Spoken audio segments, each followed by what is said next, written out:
Psalms 45. My heart is overflowing with good theme. I recite my composition concerning the king. My tongue is the pen of a ready writer. You are fairer than the sons of men. Grace is poured upon your lips. Therefore God has blessed you forever. Gird your sword upon your thigh, O mighty one, with your glory and your majesty. And in your majesty ride prosperously because of truth, humility, and righteousness. And your right hand shall teach you awesome things. Your arrows are sharp in the heart of the king's enemies. The peoples fall under you. Your throne, O God, is forever and ever. A scriptor of righteousness is a scriptor of your kingdom. You love righteousness and hate wickedness. Therefore God, your God, has anointed you with the oil of gladness more than your companions. All your garments are scented with myrrh and aloes and cassia. Out of the ivory palaces by which they have made you glad. King's daughters are among your honorable women. At your right hand stands the queen in gold from Ophir. Listen, O daughter, consider and incline your ear. Forget your own people also and your father's house. So the king will greatly desire your beauty. Because he is your Lord, worship him. The daughter of Tyre will come with gift. The rich among the gospel will seek your favor. The royal daughter is all glorious with the palace. Her clothing is woven with gold. She shall be brought to the king in robes of many color. The virgins, her companions who follow her, shall be brought to you. With gladness and rejoicing they shall be brought. They shall enter the king's palace. Instead of your father shall be your sons, whom you shall make princes in all the earth. I will make your name to be remembered in all generation. Therefore the people shall praise you forever and ever.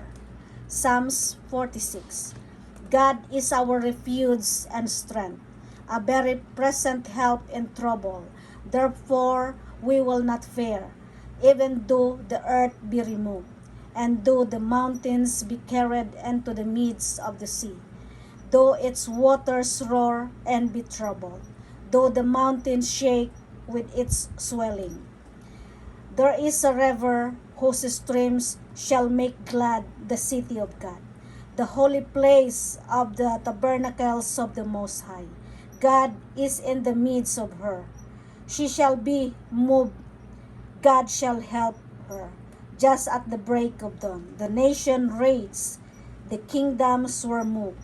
He uttered his voice, the earth melted. The Lord of hosts is with us. The God of Jacob is our refuge. Come, behold the word of the Lord, who has made desolation in the earth.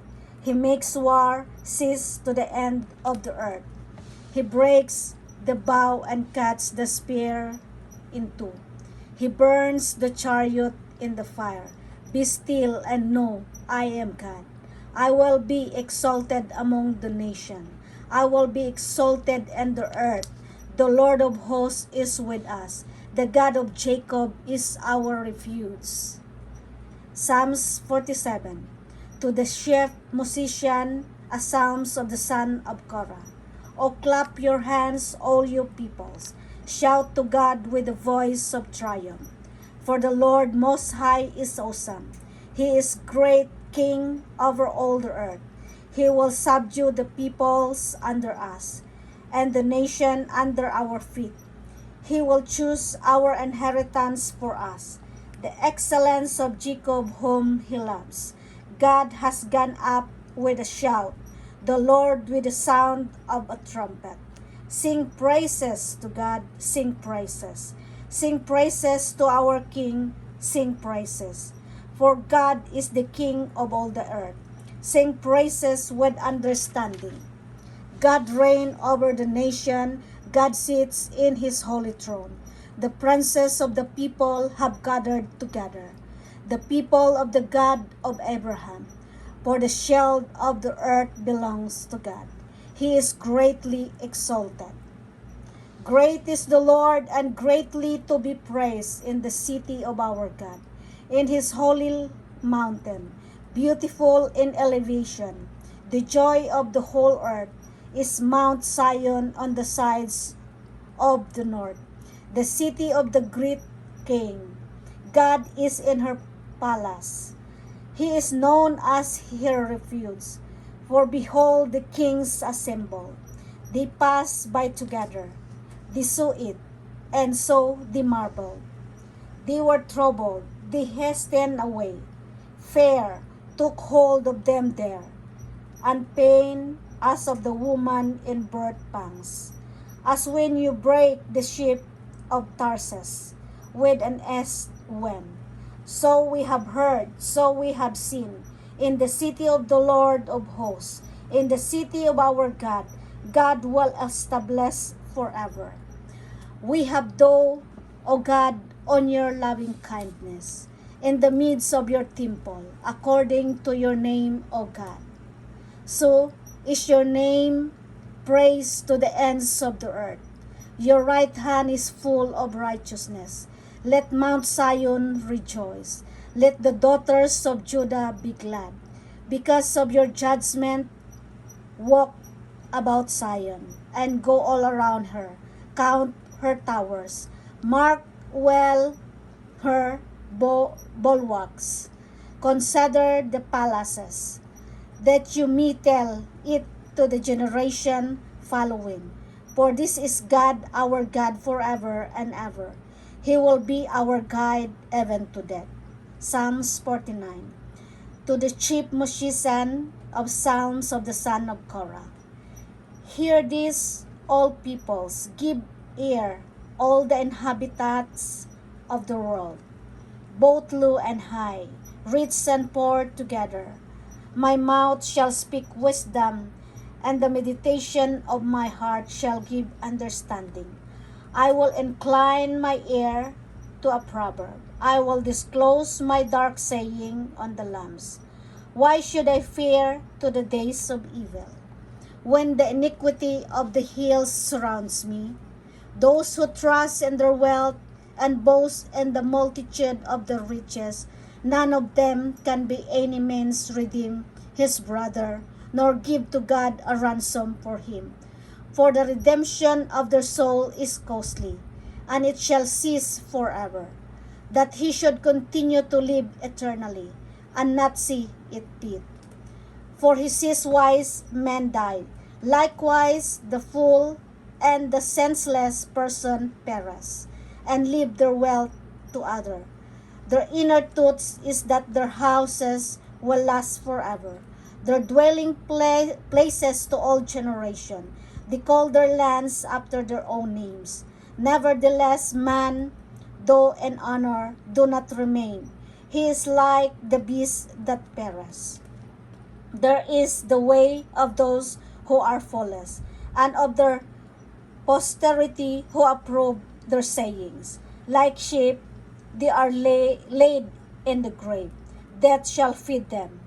The upright shall have dominion over them in the morning, and their beauty shall consume in the grave far from their dwelling. But God will redeem my soul from the power of the grave, for he shall receive me.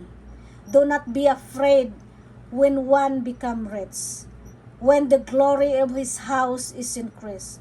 When he dies, he shall carry nothing away.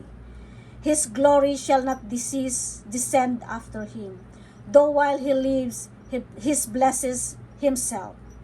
For men will praise you when you do well for yourself. You shall go to the generation of his fathers. They shall never see light. A man who is in honor yet does not understand is like the beasts that perish. The mighty one God the Lord has spoken and called the earth.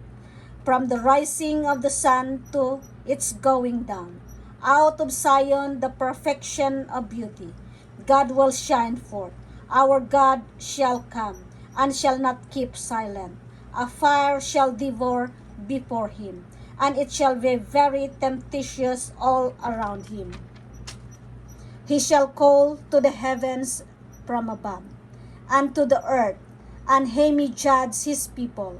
Gather my saints together to me, those who have made the covenants with me by sacrifice. Let this heaven declare his righteousness, for God himself is judge. Hear, O my people, I will speak. O Israel, I will testify against you. I am God, your God. I will not rebuke you for your sacrifices.